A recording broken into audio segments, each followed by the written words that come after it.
Así es que queremos compartir con ustedes en esta ocasión el tema la Biblia y la política.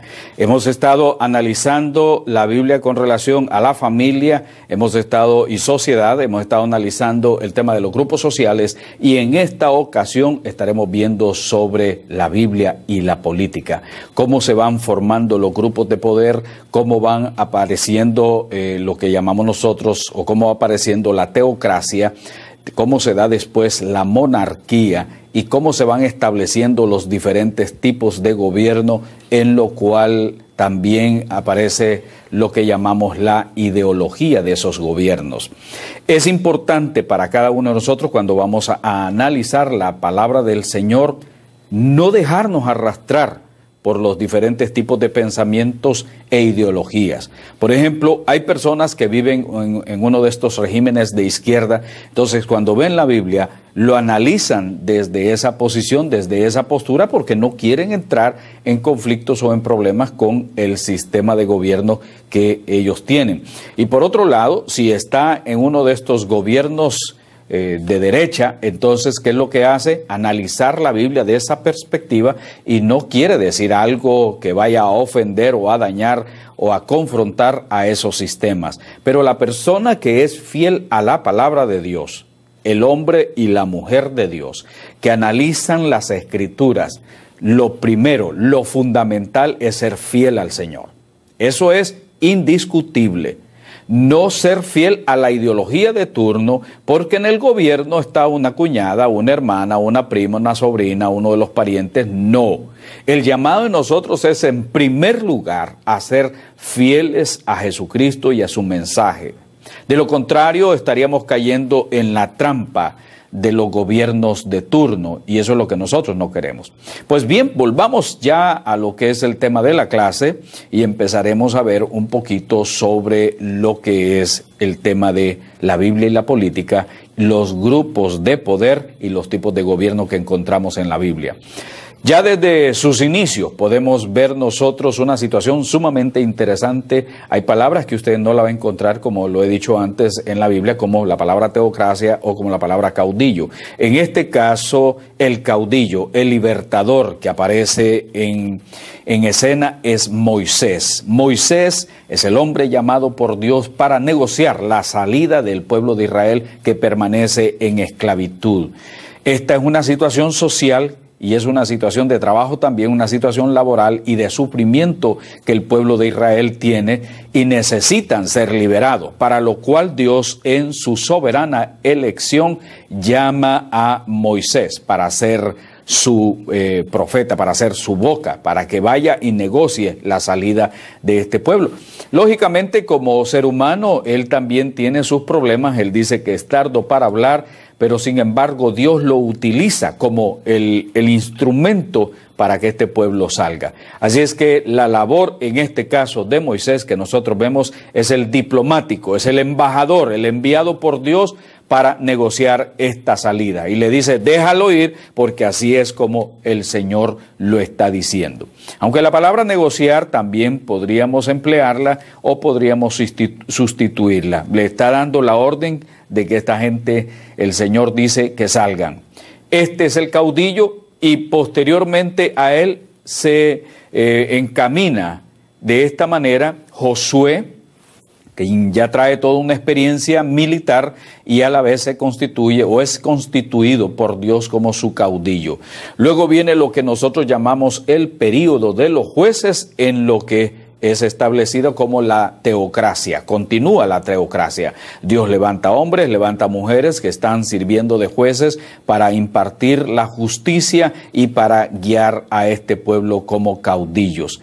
Mas, sin embargo, ya en Primera de Samuel, en el capítulo 8, estamos viendo una situación que ahí se presenta y que vale la pena que nosotros podamos ver lo que dice ahí la palabra del Señor en el capítulo 8 de Primera de Samuel, en los versículos 4 en adelante, que dicen de la siguiente manera. Entonces todos los ancianos de Israel se juntaron y vinieron a Ramá para ver a Samuel y le dijeron, he aquí tú has envejecido y tus hijos no andan en tus caminos. Por tanto, constitúyenos ahora un rey que nos juzgue, como tienen todas las naciones. Pero no agradó a Samuel esta palabra que dijeron: danos un rey que nos juzgue. Y Samuel oró al Señor, y dijo el Señor a Samuel: oye la voz del pueblo en todo lo que te digan, porque no te han desechado a ti, sino a mí. Me han desechado para que no reines sobre ellos, conforme a todas las obras que han hecho desde el día que los saqué de Egipto hasta hoy, dejándome a mí y sirviendo a dioses ajenos, así hacen también contigo. Oye su voz. Ahora pues, oye su voz, mas protesta solemnemente contra ellos y muéstrales cómo les tratará el rey que reinará sobre ellos. Esta es la palabra que tenemos aquí del Señor, que nos ayuda a entender toda esta situación. Ellos han pedido un rey, así es que tú los vas a protestar y vas a ver y les vas a hacer ver qué es lo que va a pasar con este rey, qué es lo que va a suceder, qué les va a pasar a ellos. Así es que están pasando del caudillismo ya a la monarquía. Es un rey el que los va a gobernar. Ellos así lo estaban pidiendo. Queremos un rey como esta nación, queremos el rey como de la otra nación y queremos que él sea el que nos gobierne. Y de una sola vez le dice: pues miren, ustedes no saben bien qué es lo que están pidiendo, porque van a suceder muchas cosas más que este rey va a demandar de ustedes y ustedes van a tener que obedecerle a él. Ahí es donde ya vemos el problema del paso de la teocracia a la monarquía, debido a que los hijos de Samuel andaban desordenadamente. Y eso lo encontramos ahí mismo en ese mismo capítulo. Dice: bueno, Samuel, tú nos has estado guiando, tú nos has estado hablando de lo que Yahvé está ordenando y pidiendo, pero tus hijos andan en un desorden enorme y no queremos caer en las manos de ellos, porque entonces la nación se va a perder. Y ahí comienza toda esta situación y Dios les da precisamente un rey. Pero antes veamos lo que dice la palabra de Dios con relación a ese monarca que están ellos pidiendo y lo que a ellos les va a venir la protesta de parte de Dios. Primera de Samuel, siempre ahí podemos verlo nuevamente en el capítulo 8, y dice así: así hará el rey que reinará sobre vosotros, tomará vuestros hijos y los pondrá en sus carros y en su gente de a caballo, para que corran delante de su carro, y nombrará para sí jefes de miles y jefes de cincuentenas. Los pondrá asimismo a que aren sus campos y sieguen sus mieses, y a que hagan sus armas de guerra y los pertrechos de sus carros. Tomará también a vuestras hijas para que sean perfumadoras, cocineras y amasadoras. Asimismo tomará lo mejor de vuestra tierra, de vuestras viñas y de vuestros olivares, y los dará a sus siervos. Diezmará vuestro grano y vuestras viñas para dar a sus oficiales y a sus siervos. Tomará vuestros siervos y vuestras siervas, vuestros mejores jóvenes y vuestros asnos, y con ellos hará su obra. Diezmará también vuestros rebaños, y seréis sus siervos, y clamaréis aquel día a causa de vuestro rey que os habréis elegido, mas el Señor no os responderá en aquel día. Pero el pueblo no quiso oír la voz de Samuel y dijo: no, sino que habrá rey sobre nosotros, y nosotros seremos también como todas las naciones, y nuestro rey nos gobernará y saldrá delante de nosotros y hará guerras. Primera de Samuel, siempre en el capítulo 8. Mis amados, así se presentó esta situación. Hay una palabra interesante antes de continuar avanzando sobre esto, y es que cuando las tribus de Israel salieron de Egipto, se fueron organizando prácticamente en el desierto con Moisés, y surge la confederación de las tribus de Israel, que cuando ellos necesitaban organizarse o unirse, después era lo que nosotros llamamos la anfictionía. La anfictionía es el punto de reunión, o mejor dicho, para entenderlo de esta manera, cuando las tribus se reunían y se integraban como un solo pueblo. Y esto lo hacía porque a ellas los unía, a estas tribus las unía el culto a Yahvé. Y la religión une, y en este caso ellos se habían mantenido así, en esa anfictionía. Cuando hubo aquel problema con la concubina de aquel levita y la habían violado y todo esto, lo que hacen las tribus es reunirse para tomar venganza. En estos tipos de reuniones es lo que se llamaba la anfictionía. Entonces hemos tenido el caudillismo, en otros momentos se reunían como la anfictionía, y en este caso entra la monarquía. Es un rey el que los va a gobernar, es un rey el que los va a dirigir, y poco a poco vamos viendo nosotros la historia de los reyes. Usted lo sabe muy bien, apareció el rey Saúl, apareció el rey David, y apareció Salomón.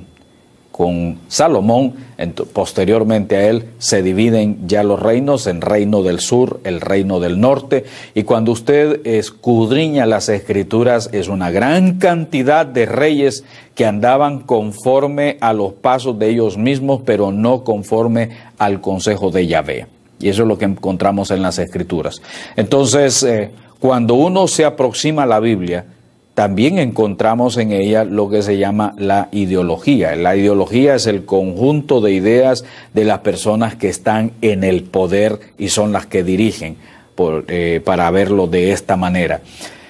Y usted encuentra ahí que cuando estaban los escribanos colocando aquí, y estaban ellos, valiendo la redundancia, escribiendo todas esas experiencias de los reyes, ellos decían, este no anduvo conforme a David, a los pasos de David, nuestro rey. Entonces, ¿qué es lo que sucede con esto? Lo que sucede es que ya encontramos desde ahí ideología en los textos que vale la pena el que lee la palabra de Dios escudriñar y darse cuenta, decir, mira, aquí el escritor tiene bastante influencia y está rechazando a estos reyes por su forma de proceder, que ideológicamente ellos lo estaban viendo desde la perspectiva de los reyes que habían sido reyes buenos en el sentido de saber guiar al pueblo de acuerdo al Señor, y los reyes que hicieron las reformas como Josías, y encontramos otros más como Ezequías que hicieron esas reformas, y ellos se encargaron de transformar el culto idolátrico y volverse al culto de Yahvé. La religión una vez más vuelve a unir, pero cuando los reyes ponían en peligro la unidad del pueblo, era porque se iban tras los dioses ajenos. Así es que el Señor siempre a través de los profetas llamaba al pueblo a renunciar a sus cuestiones idolátricas o a seguir el ejemplo de las naciones paganas. Cuando usted lee la Biblia, usted va a encontrar también la influencia de los reyes de Asiria, la influencia de los reyes de Babilonia, y cómo estos en algún momento presionaron al pueblo de Israel, y Dios permitió eso. Como estudiante de Biblia, usted no solamente se puede ir por el lado espiritual de las situaciones, sino que usted tiene que analizar bien cuál fue la participación de los gobernantes de ese tiempo.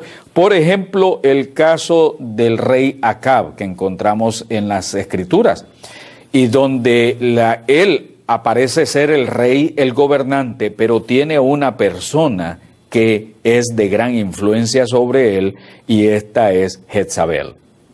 Encontramos a Jezabel siendo la autora intelectual para que le quiten la viña a Nabot, y por eso vino el castigo de Yahvé precisamente sobre ella, y también esta situación sirvió de ejemplo para otros más.